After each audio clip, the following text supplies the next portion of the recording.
clase anterior que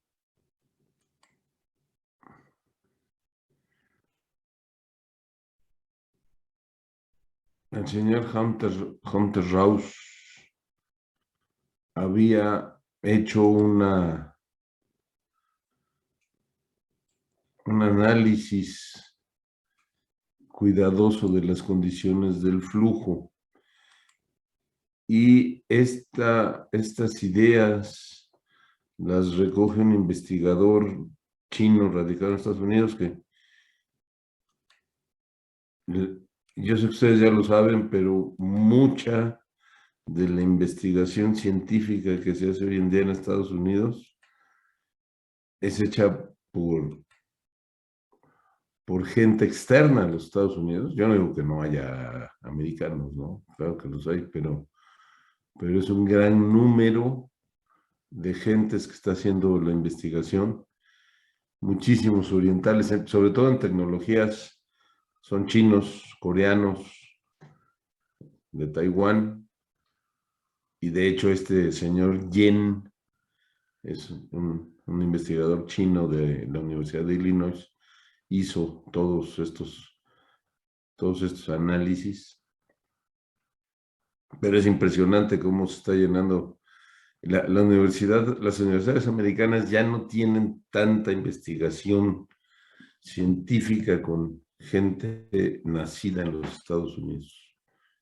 Bueno, habíamos visto en esta clase anterior las condiciones del flujo, como en un momento dado, de hecho, la función o la dependencia del factor F que se usa en la ecuación de Darcy-Weisbach, habíamos comentado que tenía una interrelación muy fuerte con el número de Reynolds, con el factor de forma, con eta, que es una función geométrica de la sección transversal, K es la rugosidad relativa, con la N, que es el número de uniformidad que depende básicamente de si el canal es de contorno plano o no, con F, que es el número de Fruth, y U, el grado de inestabilidad que tiene el flujo.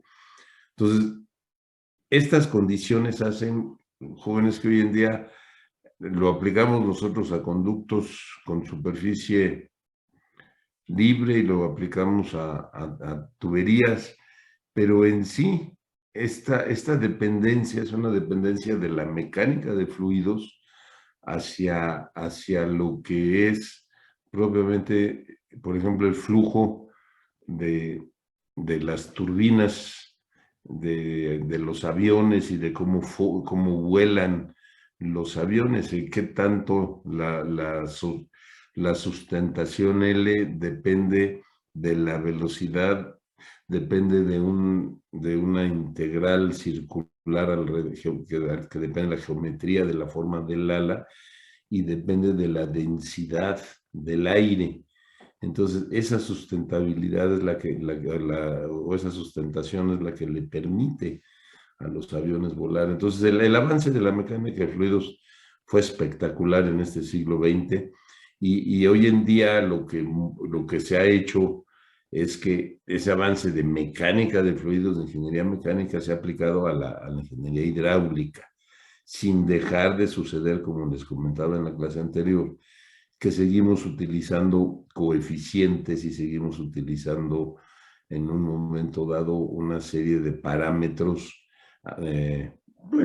que se habían evaluado de manera adimensional, pero que eran absolutamente necesarios, como es el caso del flujo uniforme con los coeficientes de rugosidad de Manning, de Chesney, de Hazen-Williams, y que la evaluación de estos coeficientes aquí está dada en el libro, cómo se relaciona 8 veces entre la F de Fanning, que es de la ecuación de Darcy, es igual al coeficiente de la ecuación de Chesney entre la raíz de G, o es el factor de forma entre la N de Manning con el radio hidráulico y la raíz de G, o el radio hidráulico y la NG, que es un coeficiente que integra el factor de forma en la ecuación de Mann. Estas interrelaciones hoy en día se están investigando fuertemente, importantemente, y dependen de lo que llamamos flujo uniforme o flujo permanente para su evaluación.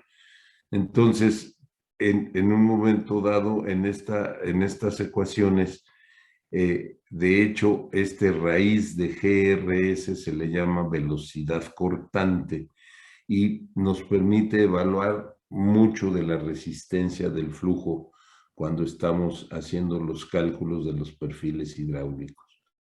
Entonces, el coeficiente de resistencia, el coeficiente de fricción que está en función de esta velocidad cortante, tiene una dependencia de la U con asterisco, que es la velocidad de la pared, y nos permite definir o calcular el flujo uniformes en canales.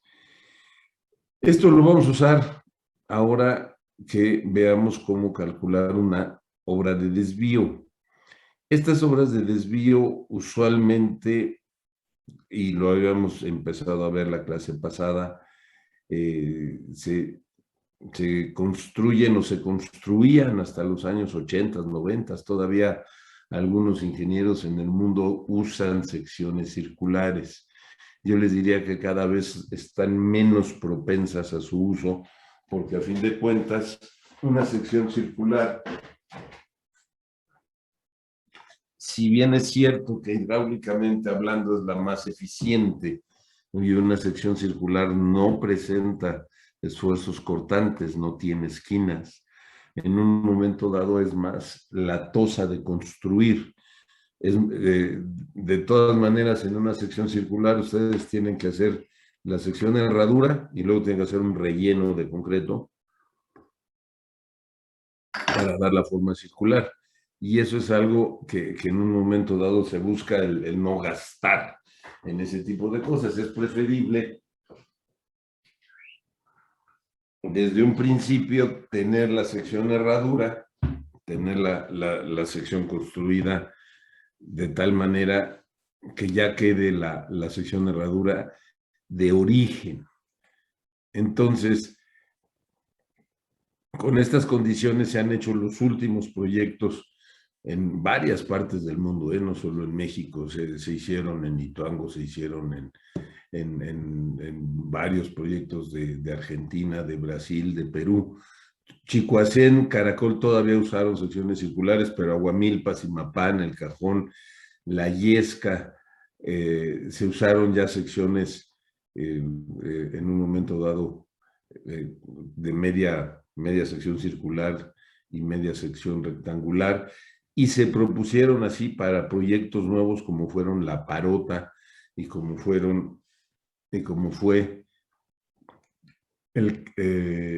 Las Cruces en Nayarit. Para efectos del cálculo, yo les decía en la clase anterior que ustedes pueden usar las ecuaciones de esta figura 5.1 para calcular sus tirantes normales y críticos, y aquí está expresado el tirante, las áreas, los elementos geométricos, área, radio hidráulico, ancho de la superficie libre del agua y propiamente el tirante, están expresados en función del ángulo que forman con la sección circular, es decir, de este sector circular. Y es perfectamente válido aplicar estas ecuaciones.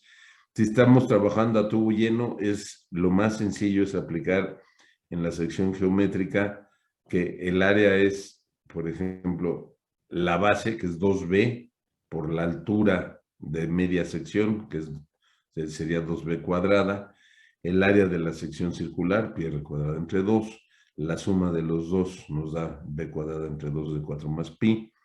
El perímetro mojado evidentemente sería las dos paredes más el fondo, más el perímetro del medio círculo, que les da pi r, o sea, pi por b. El diámetro equivalente, que es el diámetro equivalente de la sección circular, ustedes calculan el área y obtienen el diámetro equivalente. ¿Para qué es importante el diámetro equivalente? Muchas funciones adimensionales de pérdidas de carga. Por ejemplo, tamaños, cuando ustedes consideran un cambio de dirección con la ecuación de Hoffman, los experimentos que se hacen, se hicieron, fueron con secciones circulares y tomen en cuenta, por ejemplo, el radio de curvatura entre el diámetro del tubo. Por eso es importante que ustedes conozcan el diámetro de la sección equivalente. Y así como está el de cambio de dirección, hay otros varios experimentos en los que el diámetro es la unidad básica para efectos de haber vuelto adimensional esos valores, entonces se requiere por ello. El perímetro de la plantilla es 2B, el perímetro de las paredes es 2B, porque son las dos paredes, el perímetro no de la plantilla, sino del contorno es 2 veces B, porque son una vez cada pared, más el sector circular, entonces el perímetro mojado es 2B más pi por B. El radio hidráulico es el área entre el perímetro mojado y como yo les decía en la clase anterior también, cuando ustedes se ponen a trabajar con aspectos de resistencia del flujo, se usa mucho el número de Reynolds, pero el número de Reynolds nosotros sabemos que es B por D entre nu, que es B por el diámetro entre la viscosidad cinemática del flujo. En rigor, el número de Reynolds es B que en lugar de tener el diámetro equivalente como parámetro fundamental, es el área, es el radio hidráulico el parámetro fundamental del número de Reynolds, sobre todo en canales. Entonces, ese valor en las ecuaciones en las ecuaciones de Darcy, sobre todo para cuando ustedes estudian flujo con canales, es el radio hidráulico y no el diámetro equivalente.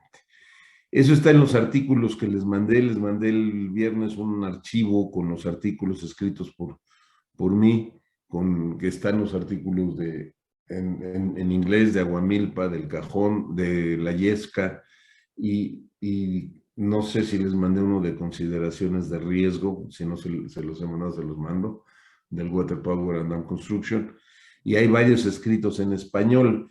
En español está el criterio para el diseño del desvío del cajón, y que también está aquí en el libro, ¿eh? Y está además, o están además artículos de las ecuaciones de confiabilidad para evaluar el riesgo en proyectos de ingeniería.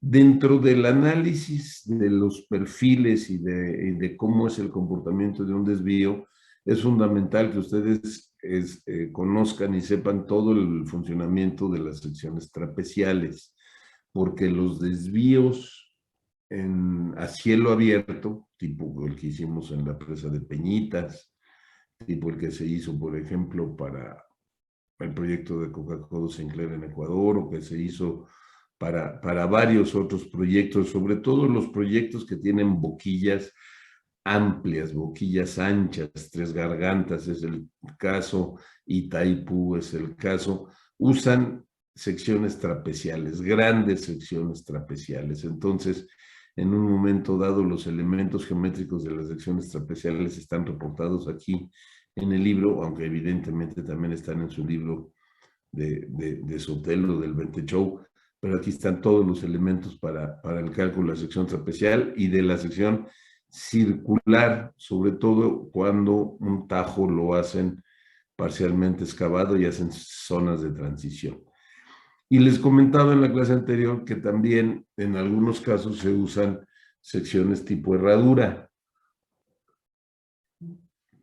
La complejidad interesante de la sección de herradura es que desde el vértice de la clave del túnel ustedes determinan un arco circular con el diámetro y luego desde el otro vértice en el eje del túnel también determinan un arco circular, y entonces donde se intersectan estos dos puntos define la cubeta inferior de la sección herradura. La parte superior es un medio círculo. Entonces aquí están también todos los elementos geométricos para el cálculo de la sección herradura. ¿Qué hacemos para calcular un perfil hidráulico? Entonces, primero que nada, se tiene que definir cuál es el tipo del desvío, que de acuerdo a sus condiciones topográficas, geológicas, de acuerdo a las condiciones de acceso, finalmente ustedes, y previamente a llegar a este paso, ustedes ya discutieron toda la parte constructiva, cómo van a llegar a ese sitio, y tienen que definir si el desvío lo van a hacer en canal o lo van a hacer en túnel, con túneles. No hay más. Entonces, lo que yo he trabajado, y se los voy a mostrar aquí, es que cuando se tiene dos o más túneles de desvío, es perfectamente factible agrupar alrededor de una sola ecuación de la energía el funcionamiento hidráulico de los túneles de desvío. Necesitamos contar con la curva de elevaciones capacidades del embalse. Hay proyectos como el de Santa María que les dejamos de tarea, que en un momento dado, a cierta altura relativamente pequeña, los embalses tienen una capacidad de regulación importante. Entonces, es necesario contar con la curva de elevaciones capacidades del embalse. Es necesario contar con la curva de elevaciones gastos de la obra, de la obra propuesta, en este caso el desvío. Cuando ustedes hacen un análisis de un tránsito de avenidas en un vertedor, a ustedes les dicen que la curva de elevaciones gastos se rige por la ecuación en la que Q es igual a CLH a la 3 medios, la ecuación del vertedor. Y como en todos los casos de flujo a superficie libre, esa ecuación es la que rige, pues no hay ningún otro cambio. En el caso de los desvíos, sí hay un cambio, porque en los túneles en particular, en cierta zona, en cierta región, los túneles trabajan como canal. Luego hay una zona que trabajan en luego hay una zona de transición en los que trabajan entre lleno y ahogados, y cuando el tirante aguas arriba es más alto, se tiene una zona de trabajo básicamente como tubo lleno. Entonces, necesitan conocer la curva de elevaciones gastos, que es lo que vamos a calcular aquí, vamos a aprender a calcular aquí.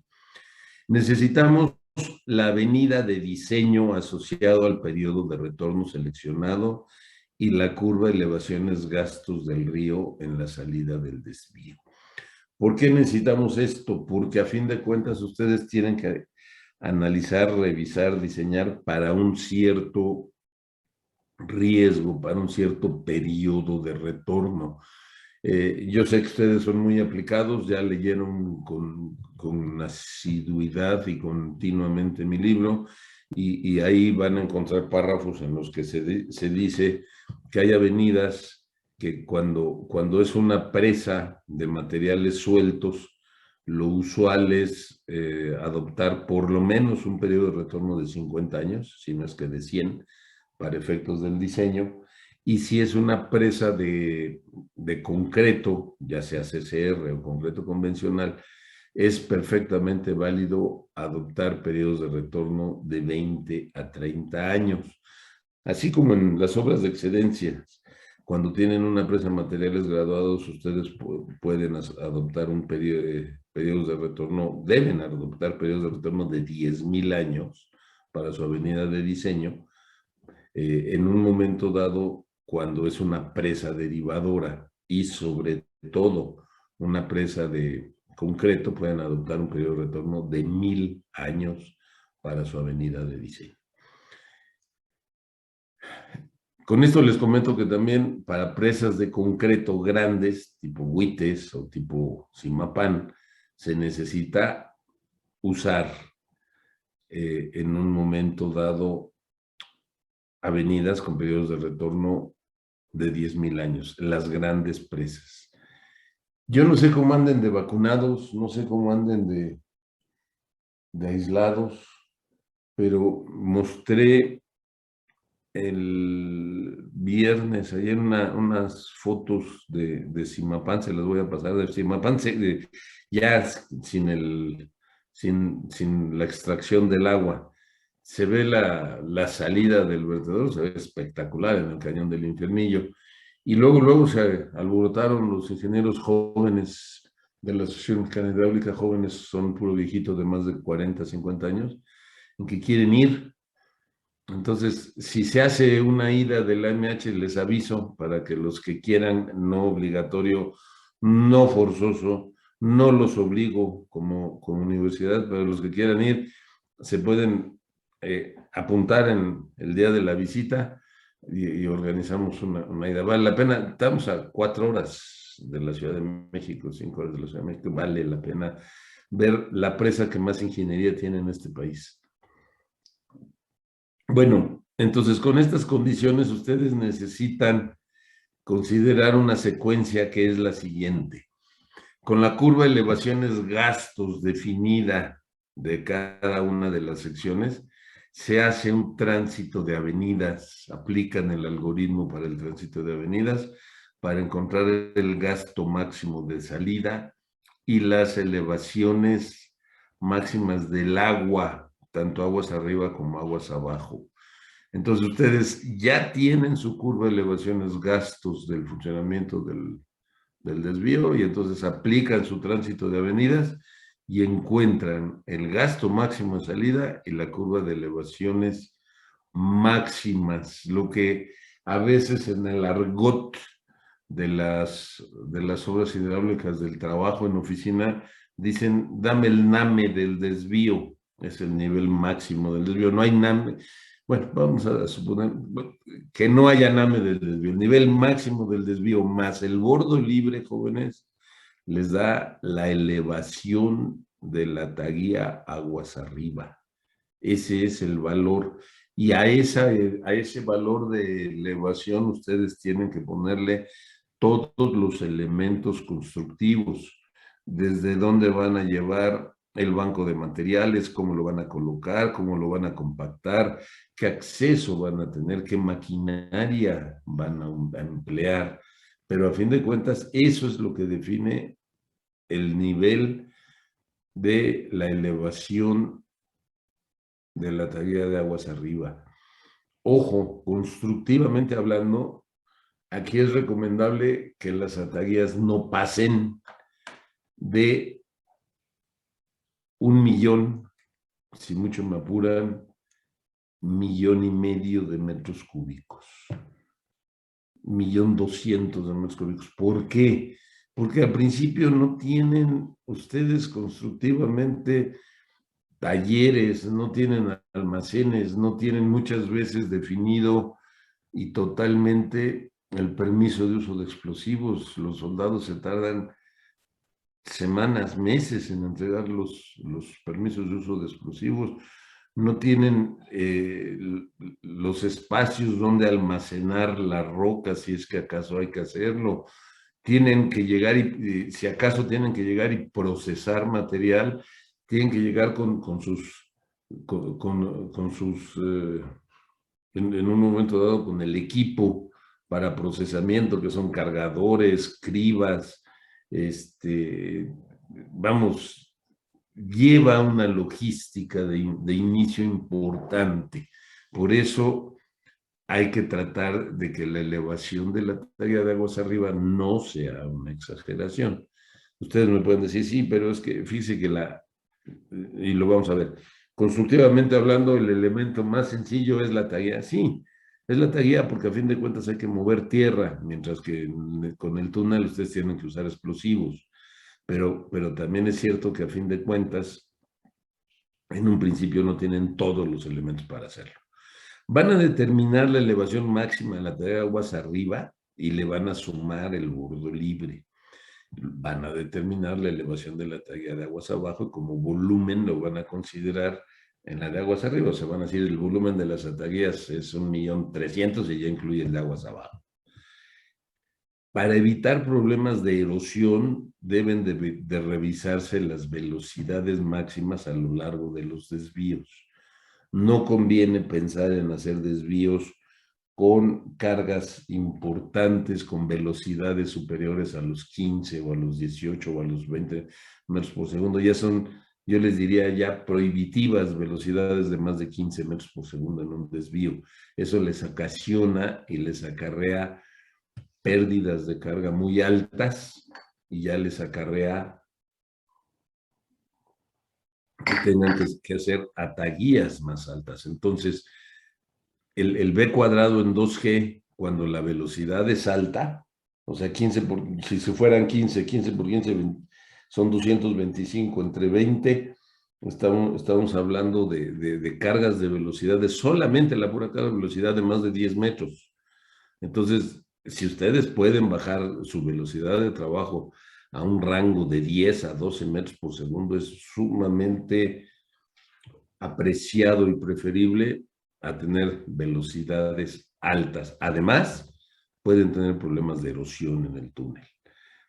Se va repitiendo el proceso anterior hasta encontrar la solución óptima. Evidentemente, como ustedes comprenden en estos primeros 4 pasos, hacerlos repetitivos significa hacer un montón de chamba. Significa estar repitiendo esquemas, encontrando distintos diámetros de ataguía, distintas alturas de ataguía, distintos diámetros de túneles de desvío, distintas alturas de ataguía y asociado con ellos distintos costos.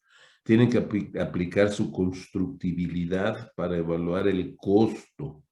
Y entonces tienen que llegar al costo mínimo cumpliendo las condiciones de que pase confiablemente el gasto de diseño.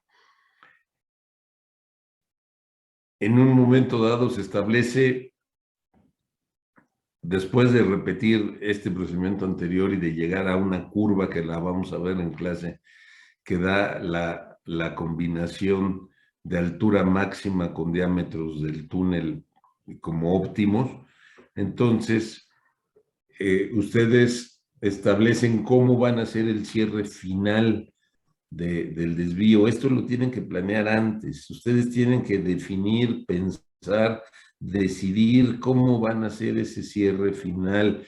Si lo van a hacer solo con una taguía de tierra, van a colocar o no en un momento dado ataguías, van a colocar ataguías de tierra o como le llaman los extranjeros, ataguías a las agujas, van a usar agujas. ¿De qué tamaño va a llevar? Esas agujas van a llevar pilas centrales. ¿En dónde las tienen que cimentar? Las tienen que considerar en el diseño que van a ser un obstáculo para la corriente y las tienen que considerar estructuralmente y tienen que además hacer muy cuidadosamente hablando todas las estructuras de ranuras para que puedan bajar en un momento dado las propias agujas, si esas agujas van a operar deslizantes o con ruedas. Entonces, ¿qué mecanismos de izaje tienen que tener estas cosas? Entonces, esta es la hoja 67. Entonces, estos procedimientos de cierre final, jóvenes, se vuelven muy interesantes en cómo los tienen que definir y cómo los tienen que aplicar. Estoy buscando, aquí en el libro puse el cierre final del cajón. Un poco para ilustrar esta parte de la explicación.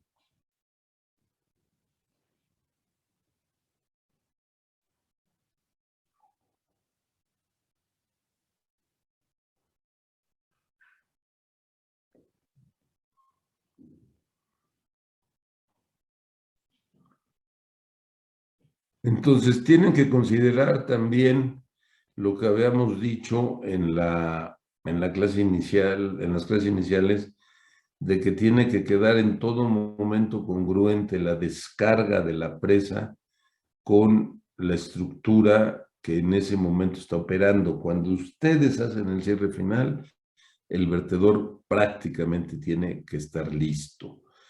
Este cierre final se calcula además con una curva probabilística de llenado. Esta es la compuerta de 170 metros de carga con la que hemos hecho el cierre final de varias obras. Esta se compró por parte de la Comisión Federal para la angostura, y luego se usó en Chicoacén, se usó en Aguamilpa, en El Cajón, en La Yesca.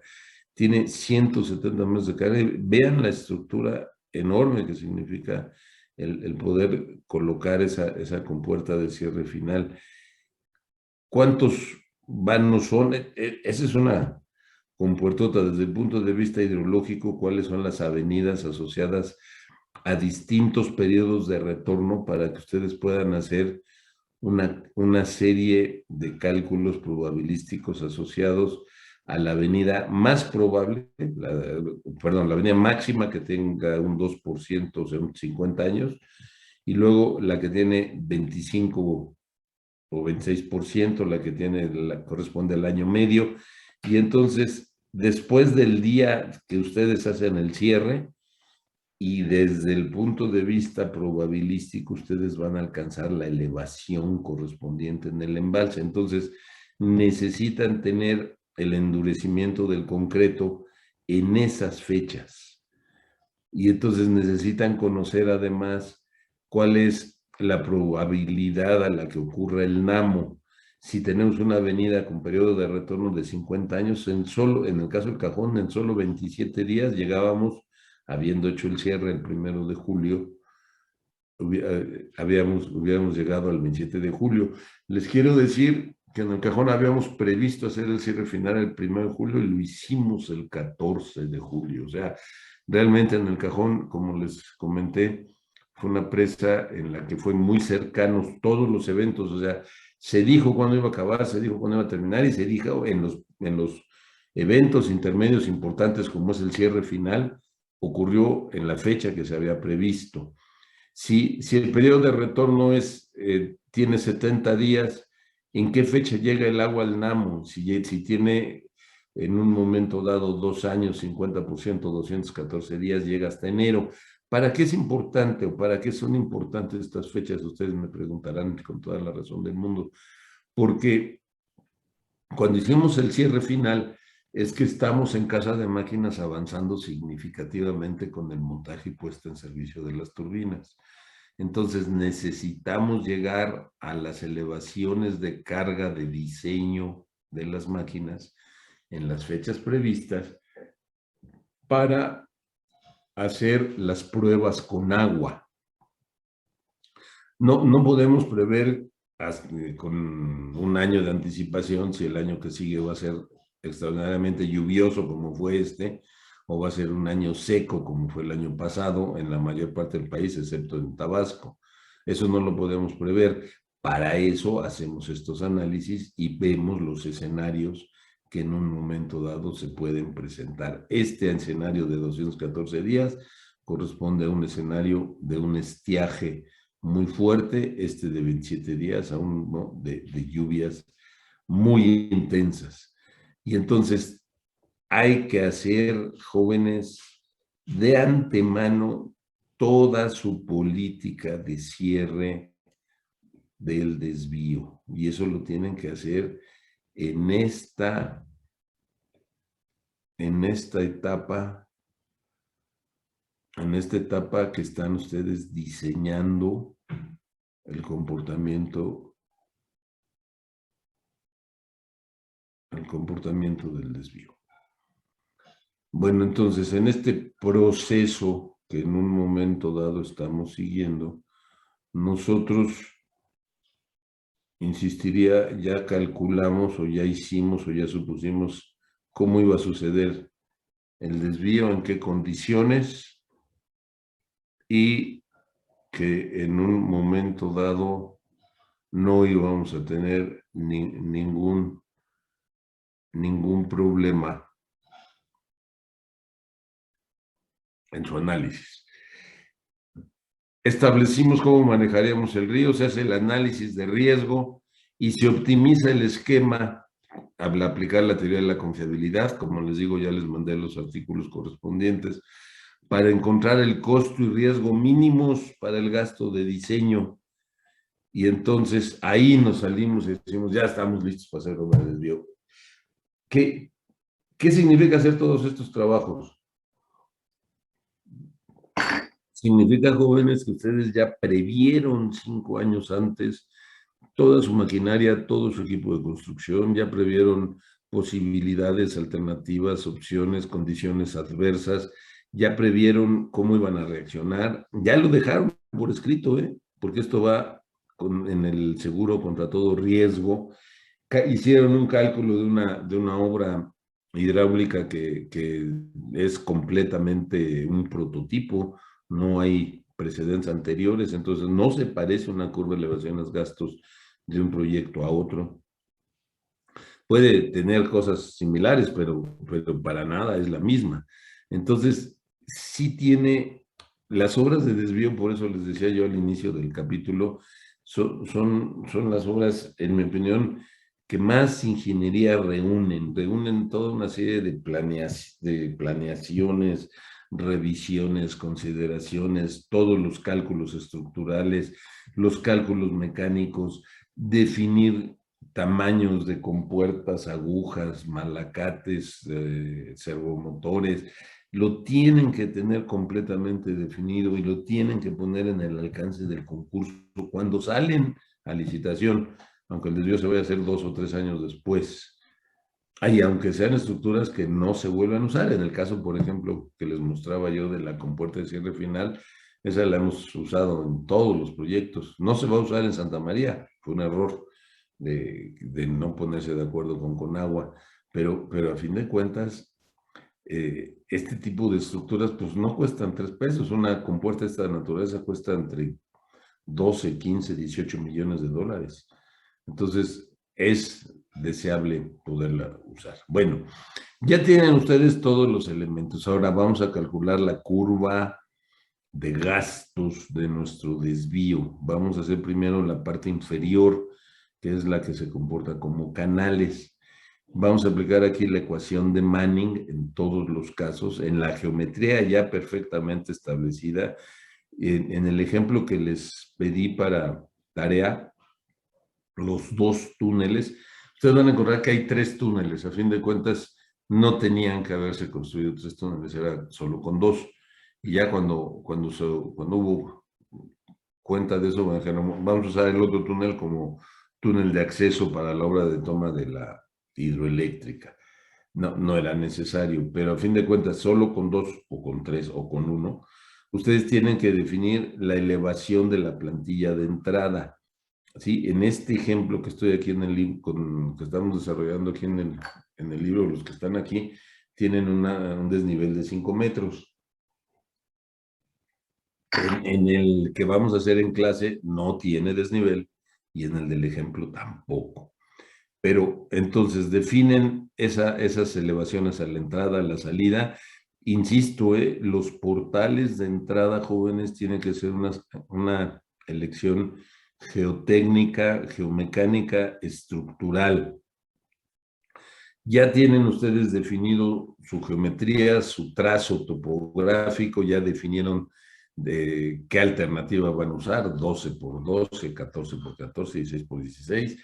Ya hicieron algunos números de la parte hidráulica y entonces determinan el flujo en régimen subcrítico. Insisto, aquí el libro está muy enfocado a la parte de un túnel más bajo que el otro, pero puede ser exactamente al mismo nivel. Determinan los tirantes críticos, calculan la pendiente crítica del túnel, o sea, la pendiente crítica asociada a este tirante crítico, y en general no conviene poner el flujo en los túneles en régimen crítico. Tampoco vale la pena ponerlo en régimen supercrítico porque las erosiones son muy altas, las erosiones pueden ser muy fuertes.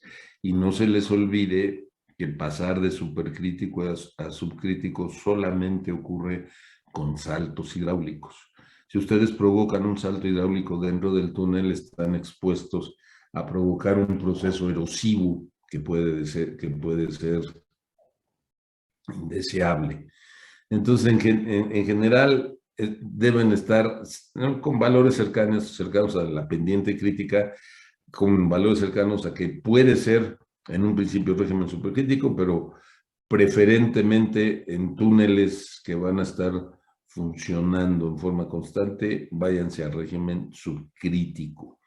Si es subcrítico, casi seguro que van a tener una curva que funciona tipo M2, pero pueden también tener curvas tipo M1 y van a calcular el perfil hidráulico de los túneles. Yo hice un libro con la Fundación ICA para el cálculo hidráulico de túneles, que no sé si lo tengan, les paso la referencia y a ver si lo encuentran y lo pueden bajar por internet, si no yo les regalo una copia.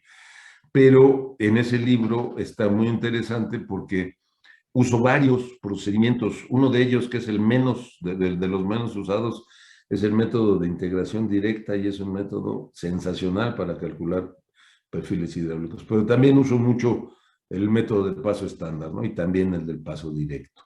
¿Sí? El del paso estándar, ustedes tienen como premisa que ustedes fijan a qué distancia quieren los tirantes, y en el del paso directo es al revés, ustedes fijan a qué distancia, fijan los tirantes y encuentran la distancia. ¿Sí? En el paso estándar ustedes fijan la distancia y aplican su ecuación de la energía entre la entrada y la salida con las pérdidas por entrada, carga, velocidad. Este es elevación entrada, pérdida por entrada, carga, velocidad y tirante. Entonces van calculando, en el caso del régimen subcrítico, la entrada que se hace gradual porque así está establecido en los perfiles hidráulicos, y si el túnel descarga en forma libre a la salida, aquí van a tener el tirante crítico y esto va a ser un perfil tipo M2. Eso es de sus clases de hidráulica de kinder que recibieron en semestres pasados. El cálculo con régimen supercrítico también determinan en un momento dado cuál es el valor del tirante crítico, que en un momento dado tienen que revisar la posibilidad de que se presente o no el salto hidráulico, cuál es el nivel del agua en el embalse, y en este caso ustedes tendrían que revisar si aquí se presenta el tirante crítico, si aquí ya vienen en régimen supercrítico y aquí al interior del túnel puede haber un fenómeno de salto hidráulico o no. No es deseable, jóvenes, pero esto puede suceder si los tirantes de la curva de elevaciones gastos del río son muy elevados y entonces provocan un proceso de curva de remanso dentro del túnel y entonces se forma el salto hidráulico. Ojo y cuidado, el tirante crítico a la entrada puede producirse, y ustedes lo saben muy bien de su clase de hidráulica 2, solo bajo dos condiciones: cuando es muy estrecho, cuando se hace un estrechamiento fuerte entre lo que es la entrada la entrada al portal de entrada y el túnel, o bien cuando se produce un escalón, y entonces, ¿qué es lo que hacemos con los cimacios? Provocamos un escalón y ahí provocamos el tirante crítico. La gran ventaja del tirante crítico es que ustedes van a tener funcionando su obra de desvío con el gasto máximo que puede descargar. Pero a fin de cuentas, ustedes pueden calcular una serie de curvas de tirantes, elevaciones, gastos, y entonces establecer por continuidad, ya sea uno, dos, en un túnel, bueno, es unidimensional y no hay problema. Si son dos o más túneles, entonces el gasto total de descarga va a estar en función del gasto que pasa por cada túnel. Esta es la ecuación de continuidad. Y ustedes van a encontrar que la elevación entre la entrada y el gasto analizado de diseño pueden encontrar una serie de parámetros. Estos son coeficientes de correlación que se pueden aplicar perfectamente y que nos definen, jóvenes, las curvas o las elevaciones a la entrada en cada uno de los túneles. Y entonces es perfectamente factible con las ecuaciones de continuidad que en un momento dado se tienen, jugar con los cálculos. Q1 más Q2 más Qn es el gasto de diseño total, con los cálculos que tienen ustedes de sus coeficientes de correlación, van calculando las elevaciones E1, E2, En, y tienen la premisa que la elevación del agua entre la entrada y la salida sea 1 o 10 túneles, la elevación entre la entrada y la salida es la misma. Entonces siempre van a tener la igualdad de la ecuación de la energía. Ese es para el cálculo como canal. Es bastante más sencillo y menos usual que la de trabajando a presión. ¿Qué pasa con las que trabajan a presión? Aguas arriba. Ustedes tienen un conducto que aguas arriba, para que trabaje a presión, debe tener la sumergencia necesaria. Esa sumergencia necesaria, por lo menos la altura desde el centro del eje de la sección hasta la superficie libre del agua, tiene que ser 1,5 veces el diámetro de la sección. Si no sucede, si el nivel del embalse está abajo de esta recomendación, van a tener un flujo como transición, una zona de esos flujos que ustedes ven que continuamente está ganando carga y entonces tiene una gran descarga de energía, saca un chorro fuerte y luego baja el nivel de aguas arriba. No es tanto que baje el nivel de aguas arriba, sino que fluctúa un poco el nivel de aguas arriba y entonces cuando esto baja, la descarga sale mucho más pequeña. Entonces, esta zona de transición ocurre en este rango. Cuando ustedes pasan de 1,5 veces este diámetro, la sección es a tubo lleno completamente. No necesariamente ocurre tubo lleno hasta la salida, para eso necesitan una gran sumergencia. Entonces, lo que se hace es que se fija este nivel de 1,5 veces diámetro como el embalse, como un amino deseable para los desvíos, trabajando a tubo lleno. Y calculamos entonces otra vez con la ecuación de la energía que la elevación del agua en el embalse es igual a la elevación en la salida, más el tirante, más la carga de velocidad, más la suma de pérdidas. O sea, en esta ecuación, nosotros ponemos el nivel de referencia en la salida, aquí está el tirante, ¿sí? El tirante que puede adoptarse como el tamaño del túnel, esto es Y, más B cuadrada en 2G, más pérdidas, que es la carga a la salida. Esta es la ecuación de la energía a la salida.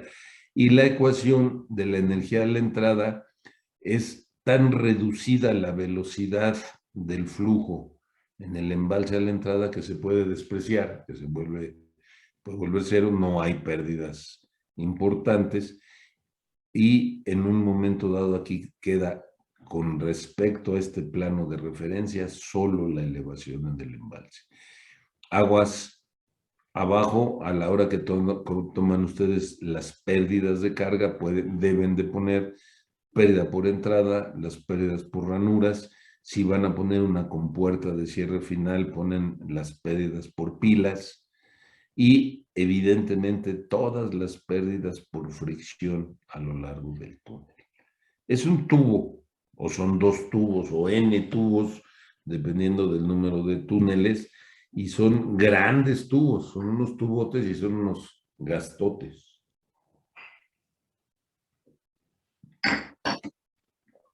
Entonces, ustedes plantean tantas ecuaciones de la energía como túneles tengan. Hay un experimento muy interesante que hizo el Cuerpo de Ingenieros de los Estados Unidos. Y estos señores dijeron, si este punto que estoy aquí marcando es la elevación a la salida del túnel. Cuando un túnel, por lleno que venga, por alta que sea la carga aguas arriba, el gradiente de energía siempre se va a cortar antes de la salida del túnel. Y entonces hicieron una serie de experimentos adimensionales en el que pusieron aguas arriba, en el que pusieron en las ordenadas los valores del tirante de agua medidos contra el diámetro del túnel, YP entre D, aquí está. Y luego pusieron en el eje de las abscisas el detalle alrededor del número de Froude. Y ustedes se acuerdan que el número de Froude es B entre la raíz de G por D, donde D es el tirante medio hidráulico. Esa es otra de las utilizaciones del tirante medio hidráulico. Entonces aquí ponen este detalle alrededor del número de Froude. Y estos señores del cuerpo de ingenieros encontraron que este YP es 1.015 veces el diámetro equivalente a la entrada, menos este parámetro. Este parámetro es 0.2 entre el área de la raíz del diámetro equivalente entre G por Q. Entonces, esta expresión en un momento dado implica, acarrea y lleva y conlleva el efecto de la descarga en el portal de salida. ¿Y yo qué hice? Tomé la suma de pérdidas y tomé esa condición que analizó el cuerpo de ingenieros y puse que la elevación en el embalse, aguas arriba, es 1.015 veces DE menos esta expresión que encontró el cuerpo de ingenieros, más la carga de velocidad, por sus pérdidas, ya sea en un momento dado entrada, ranuras, cambios de dirección, todos los coeficientes de pérdidas menores se agrupan aquí, ¿sí? Este miembro, esta parte de la ecuación son las pérdidas por fricción considerando la ecuación de Manning, y esta es la elevación a la salida. Entonces, el proceso que yo establezco como necesario es que ustedes pueden escribir tantas ecuaciones de la energía como túneles haya, ¿sí? Aquí cada uno de estos gastos corresponde a uno de los túneles. Y entonces ustedes encuentran en esta ecuación, yo agrupo y digo que beta son todos los parámetros estos de pérdidas. Aquí está la pérdida por fricción, la carga de velocidad a la salida completa, que es B cuadrada en 2G, la pérdida por fricción. El K-con es la pérdida del confusor, o sea, cuando un túnel, ustedes ya lo estrechan para hacer el tapón de cierre final, hacen un embudo, hacen una K del confusor, una K a la entrada, por cambio de dirección, pérdidas por ranuras, más la salida, y entonces todo este parámetro se agrupa en esta beta. Luego, aquí en esta ecuación me faltó ponerle aquí un Q, entonces en esta ecuación alfa vale 0.20 entre A raíz de D entre G y va multiplicada por Q, más que va multiplicado por Q cuadrada, aquí va el implícito o calculado el área y la 2G, más las elevaciones de salida, más la entrada, la elevación del embalse a la entrada. Y entonces, jóvenes, lo que hay que hacer es que para cada túnel y con los valores de pérdidas, yo aquí me refería a las ecuaciones del maestro Sotelo, del libro de Sotelo Ávila del tomo 1, pero pueden usar otras, ¿no? O sea, otras siempre y cuando estén referidas con valores adecuados. Hay muchos libros de hidráulica en este contexto. Y entonces, a lo que yo llego es a que ustedes pueden, si tienen dos túneles, les van a quedar dos ecuaciones de entrada, dos ecuaciones de la energía, y les va a quedar en un momento dado una ecuación de continuidad. El gasto de diseño total es Q1 más Q2. Y entonces la elevación del embalse, si ustedes analizan esta ecuación, va a ser un término cuadrático, que yo lo sumé, lo deduje, lo agrupé en ahí. No, no es área, esto es un coeficiente. Un término lineal, que es B, y un término también lineal, que es C, que trae estos valores. Y entonces con esta ecuación 547, ustedes pueden calcular tantas, como les digo, tantas ecuaciones como túneles hayan. Y otra vez, por mínimos cuadrados, nosotros podemos encontrar cuál sería, en algunos proyectos, cuál sería el valor que se tiene del gasto total de descarga en función del ancho y del gasto pico. ¿Por qué el gasto pico? ¿Y por qué el QD? ¿Cuál es la diferencia? Acuérdense, por favor, que nosotros conocemos la avenida de entrada. No conocemos cuál es el gasto de salida real del túnel. Entonces, sí conocemos el gasto pico de entrada y conocemos su función de distribución de probabilidad. Ya determinamos que corresponde, por ejemplo, a una doble Gumbel o a una exponencial o a una Gumbel sencilla. Ya sabemos cuál es la condición de estadística de este QP. Lo que no sabemos es este QD. Entonces, ¿qué es lo que yo hice aquí para tomar ese efecto de regulación? Yo hago una serie de tránsitos de avenidas.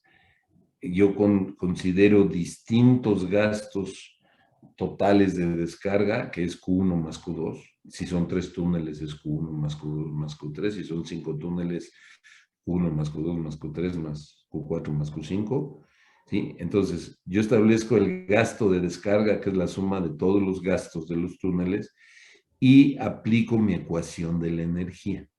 ¿Sí? Y cada túnel me va a dar una ecuación de la energía. Entonces, yo tengo una familia, una serie de datos de elevaciones en el embalse contra gastos de descarga, y en un momento dado se involucra en estas ecuaciones el gasto QP, que por mínimos cuadrados, en esa familia de datos, por mínimos cuadrados ustedes encuentran la dependencia de QP contra QD. ¿Sí? ¿Cuál es el valor del gasto pico estadístico contra el gasto de descarga? ¿A qué voy? Y les quiero insistir. El gasto de descarga no tiene una distribución de probabilidad válida, cierta. En el momento que ustedes ponen una estructura y que reducen los gastos de descarga, ya no corresponde a un promedio estadístico de gastos de la naturaleza. Entonces, lo que yo trato a la hora de hacer este análisis de mínimos cuadrados es poder encontrar el efecto de regulación del embalse. ¿Cómo se correlaciona el gasto de descarga total contra el gasto pico total? Eso es lo que trato de hacer, pero eso lo defino aquí con sus ecuaciones de la energía, y comprobamos que en un momento dado esta elevación en el embalse no sea mayor a un volumen máximo de ataguía de 1.000.000 de metros cúbicos. Entonces, esto lo hacemos y establecemos un funcionamiento de la obra de desvío en el que la elevación en el embalse sí es mayor que la elevación de la plantilla y menor que 1.2 veces el diámetro equivalente. Esto va a funcionar como canal. Si en un momento dado la elevación en el embalse es mayor que este elemento inicial, pero menor que el 1,5 veces el diámetro, funciona como transición y funciona como túnel si la elevación en la plantilla más 1,5 veces el diámetro equivalente es menor que la elevación en el embalse. Y en ese momento tenemos la curva elevaciones gastos del desvío. ¿Qué les parece si esto lo vemos en un ejemplo?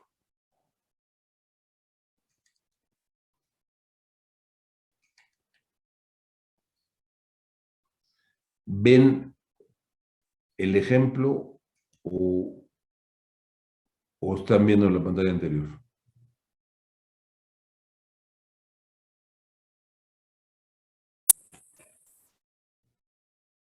Se ve el Ah, ejemplo. bueno, el ejemplo, jóvenes, dice que la obra de desvío de una presa tiene 3 túneles y nos dice que las cargas menores suman 15% de la carga de velocidad de cada túnel. Es decir, eso ya estoy poniendo o involucrando en este 15% la pérdida por entrada, por ranuras, por cambios de dirección, etcétera. ¿Sí? El túnel 3, este es el túnel 1, este corto, este túnel 2, dice que el túnel 3 queda aguas abajo de un afluente cuyas condiciones de descarga nos los da esta curvita, elevaciones gastos. ¿Sí? Si los túneles 1 y 2 descargan libremente, con plantilla a la elevación 770, para considerar la altura de la sección, hay que determinar la elevación de las ataguías si el río trae 3,000 metros cúbicos por segundo y el afluente trae 1,000 metros cúbicos por segundo. Y nos piden en principio considerar un revestimiento total. La segunda parte del problema es considerarlo con rugosidad compuesta. Entonces, no sé, si quieren se los mando después de la clase, pero no sé si lo quieran apuntar porque luego nos gusta apuntar. Y en una de esas no van a apuntar, pero lo que sí pueden hacer es que le van a tomar foto. ¿No?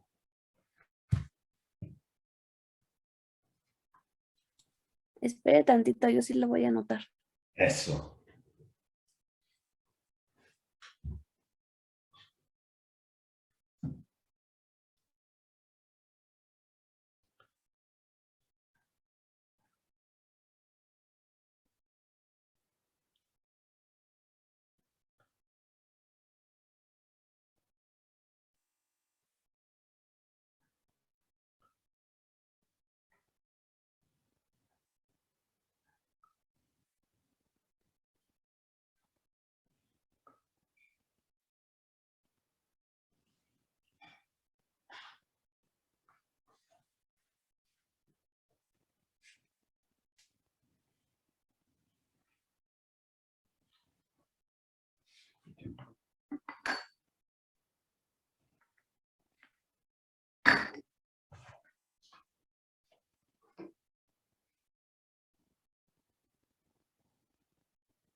¿De qué quiero?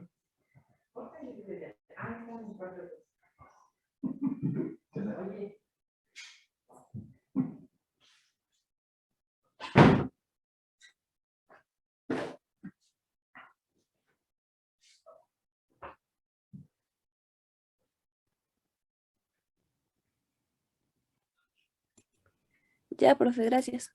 De nada. Y no seas malita, apunta a la curva con los datos más importantes. Sí.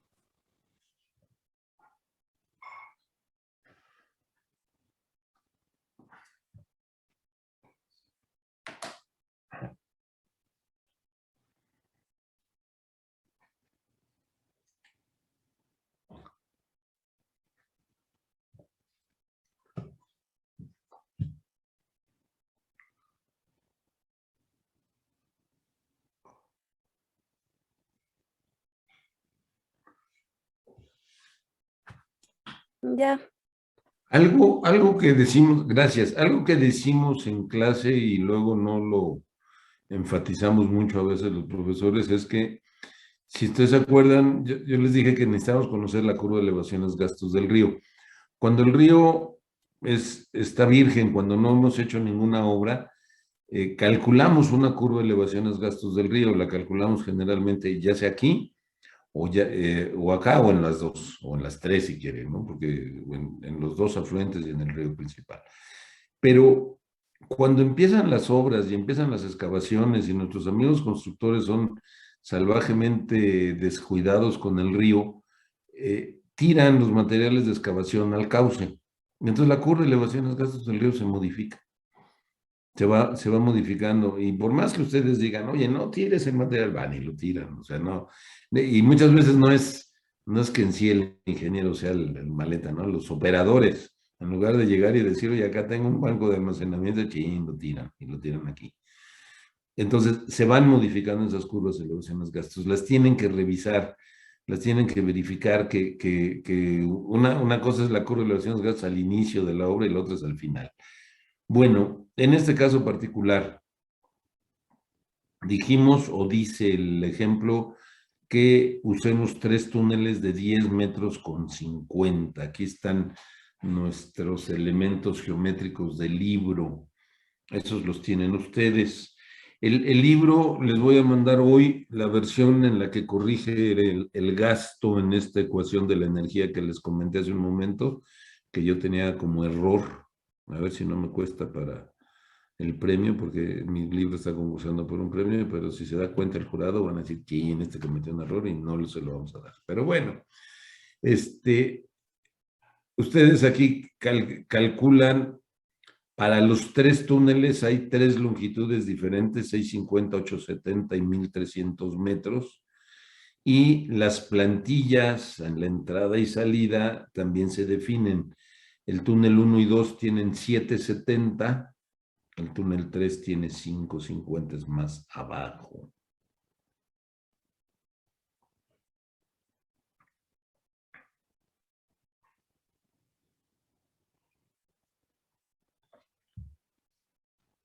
¿Sí? ¿Sí estamos de acuerdo?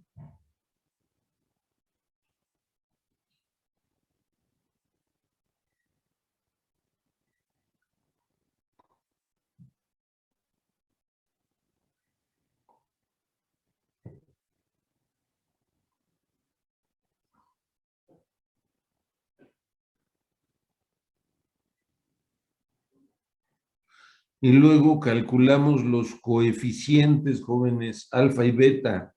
Alfa dijimos que era 0.2 entre el área por el diámetro, la raíz del diámetro equivalente entre G, y beta son todos estos valores, pero también dijimos que todas las pérdidas menores eran 0.1, de 0.15 de B cuadrada en 2G. Entonces, esto es 0.15, esto es 1 porque es la carga de velocidad a la salida y estas son pérdidas menores.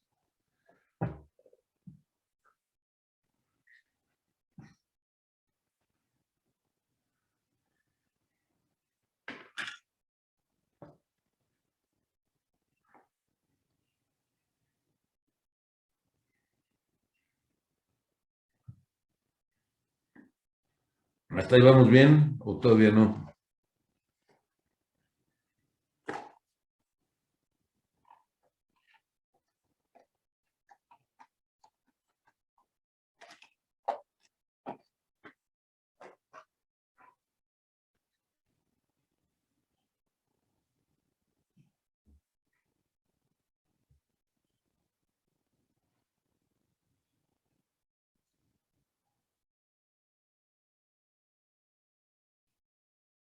Jóvenes, no contestan.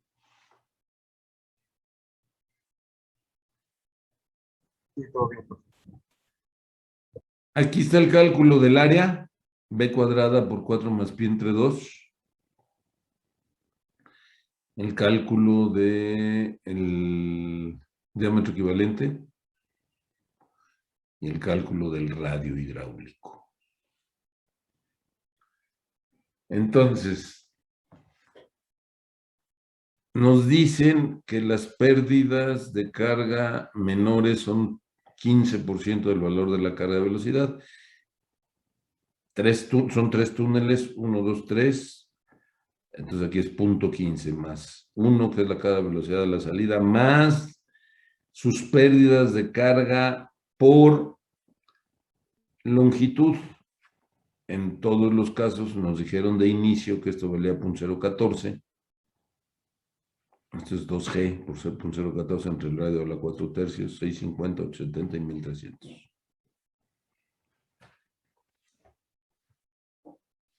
Noten, por favor, anoten que a fin de cuentas el beta va dividido entre el área al cuadrado entre 2G, entonces siempre les va a dar numeritos, o sea, les va a dar muchos decimales.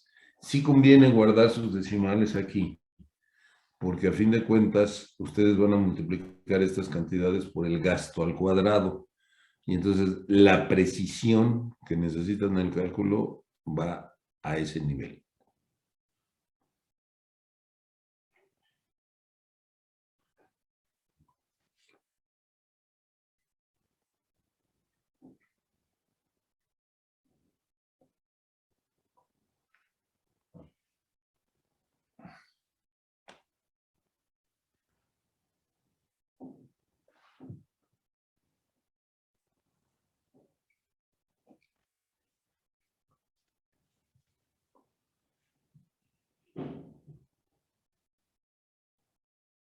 ¿Hasta aquí vamos bien?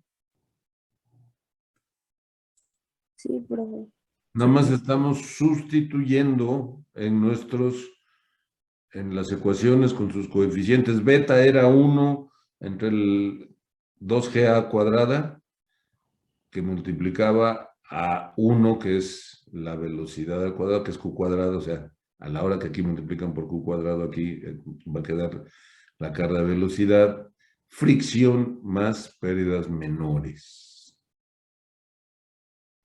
No, esto no está en el Classroom. Este es un ejemplo para que ustedes se pongan a hacerlo y digan, ah, ya lo entendí, pero se los pongan en el Classroom, ¿eh? Pero primero quiero que ustedes le batallen un poquito, se pierdan un poquito.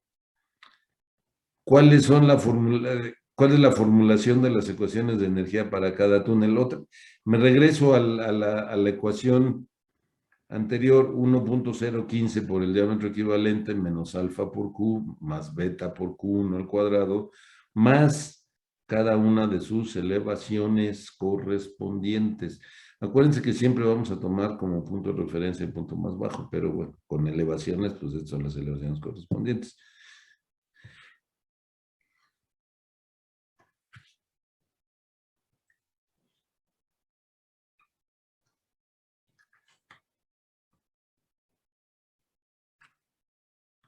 Esta es la formulación de las ecuaciones de la energía. Sí saben de dónde sale esto, ¿verdad?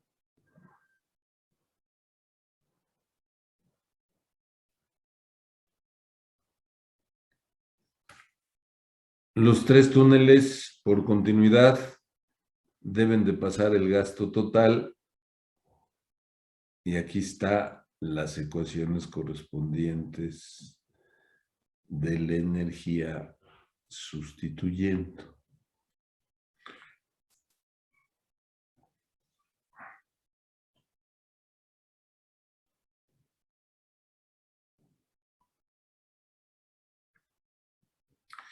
Y yo estoy partiendo algo que he dicho desde un principio y que no veo que nadie me pregunta, pero yo se los quiero decir.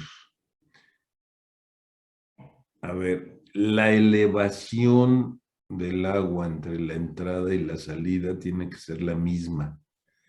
O sea, sería ilógico pensar que tenemos un río que está fluyendo, que está pasando el agua por los 3 túneles de desvío y que me da una elevación diferente si el agua viene por este túnel. No puede ser. Entonces, necesariamente la elevación aguas arriba es la misma para este túnel, que es el más largo, que para este, que es medianamente largo, que para este, que es el más corto. entre la entrada y la salida se cumple la ecuación de la energía. ¿Qué es lo que hace? El fenómeno que se presenta es que en un momento dado este túnel tiene velocidades menores porque tiene longitudes mayores y compensa la pérdida de energía. Lo mismo pasa con este y con este. Entonces, si yo partismas, lo que me va a dar es una distribución de gastos diferentes, porque el túnel más corto va a ser más eficiente, va a pasar más gasto que el túnel medio o que el túnel largo. Si son tres, si son dos, pues son dos, ¿no? O sea, con dos, el túnel más corto va a pasar más agua, aunque tengan elevaciones diferentes sus plantillas de entrada y salida. Entonces, eso se refleja en que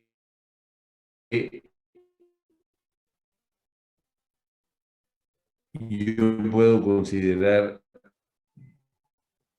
elevaciones, entonces puedo calcular de qué manera, a ver, eso lo podemos hacer de varias maneras, pero si el gasto total, esto funciona como canal, seguir sustituyendo Q1 más Q2 más Q3, una tercia de gastos y ver que las elevaciones en la plantilla aguas arriba me dieran igual aquí. O sea, no, yo puedo probar distintos valores de Q1, Q2 y Q3 y en qué momento voy a decir que está bien resuelto cuando las elevaciones sean iguales. ¿Sí? O las igualo, puedo igualar las ecuaciones. De todas maneras, siempre voy a tener un proceso de iteración y de búsqueda de cuál es el valor correspondiente, pero esto les va a dar, jóvenes, las curvas, elevaciones, gastos del túnel 1, gastos del túnel 2, gastos del túnel 3, gastos total de diseño. Lo que les decía, el túnel 1 es más eficiente, pasa más agua, 1046. El túnel 2, 979 y el túnel 3, 974. ¿Y en qué influye la plantilla de salida? Que si yo me pongo en esta curva con 974, que es por aquí, tengo una elevación de 8 y yo con el túnel 3 estamos obteniendo con ese túnel 3 una elevación más alta que 8, entonces la energía del túnel 3 empuja el agua presente en el río. A ver, la energía para este túnel 3 va a ser la calculada aquí, y esta es mayor que los 14. A ver, es que yo veo. Este es los gastos para 3000 y sí, lo que pasa es que en el río pasan 3000 por este y 1000 por este. Entonces, la curva de elevaciones gasto en el río me da 4000 metros cúbicos por segundo y esto me da la elevación 14. El agua en esta zona por condiciones naturales del río me da la elevación 14. Y esto sucede un poco lo que les decía hace un momento. ¿Qué pasa si desde el punto de vista estrechamiento en esta margen echaron un montón de roca y todo? Que esto lo estrecharon. Si esto lo estrechan, el tirante aguas abajo va a crecer. Entonces podría afectarnos el funcionamiento. Pero aquí en el caso del túnel 3, a la hora que calculamos, el túnel 3, la elevación es 27.4 contra 14. No debe tener, no tiene ningún problema. En lo absoluto tiene ningún problema el funcionamiento hidráulico del túnel. Como yo sé que ustedes son muy aplicados, resuelvan la tarea para N.014 en la plantilla del túnel y .026 en bóvedas y paredes. Y vuelven a hacer un cálculo similar. Y la súplica es que me la mandan de aquí al miércoles, Yo sé que tienen ustedes mucho chance ahorita porque todas las materias están muy fáciles en el último semestre de la facultad. Entonces la tarea sería punto 014 en piso y punto 026 en paredes y bóveda y hacer un cálculo similar, ¿sí? Y ese sería el ejemplo. Vamos a ver otro ejemplo y ya se clavan a su proyecto que les dejé. ¿Comentarios? ¿Dudas?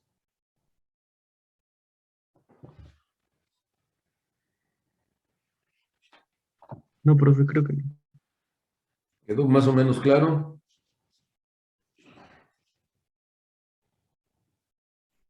Creo que me podría volver a repetir, por favor, es que se me trabó un poco el internet. Ya, no, yo siento, o sea, a lo mejor vienen ustedes, no está difícil, vamos, conceptualmente una tarea de esta naturaleza no está difícil. Tienen que igualar las ecuaciones para cada túnel, saber que entre la entrada y la salida la energía es la misma, que tiene que cumplirse la ecuación de continuidad, tienen que resolver esa ecuación de continuidad para cada túnel. En el ejemplo que vimos ahorita fue todo punto 014, todo concreto, pero ¿qué pasaría si yo considero ataguías, perdón, túneles con concreto lanzado en paredes y bóveda, en la que la N es punto 026 y el piso es la punto 014? Entonces, en sus ecuaciones geométricas tienen que cambiar la N equivalente. Y véanlo en el libro.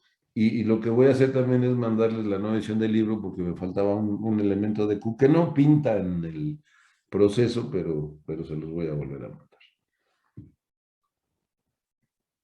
Está sencillo la tarea, no creo que sea muy elaborado. Y ahora, como son ustedes de rápidos en Excel y todas esas cosas, se la van a echar en 3 patadas.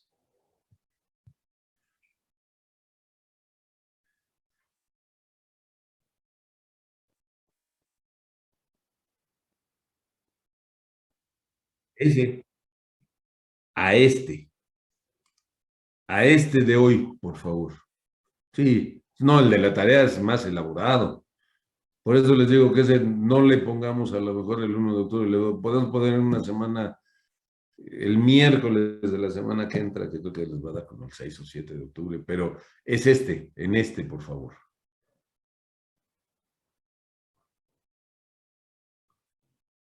¿Sale? Todo esto está en el libro, todo esto está escrito, así que no es que en un momento dado es algo que, ay, esto no lo habíamos visto, este profesor es muy cruel. No tanto, ¿eh? Sale, muchachos, nos vemos miércoles, primero Dios.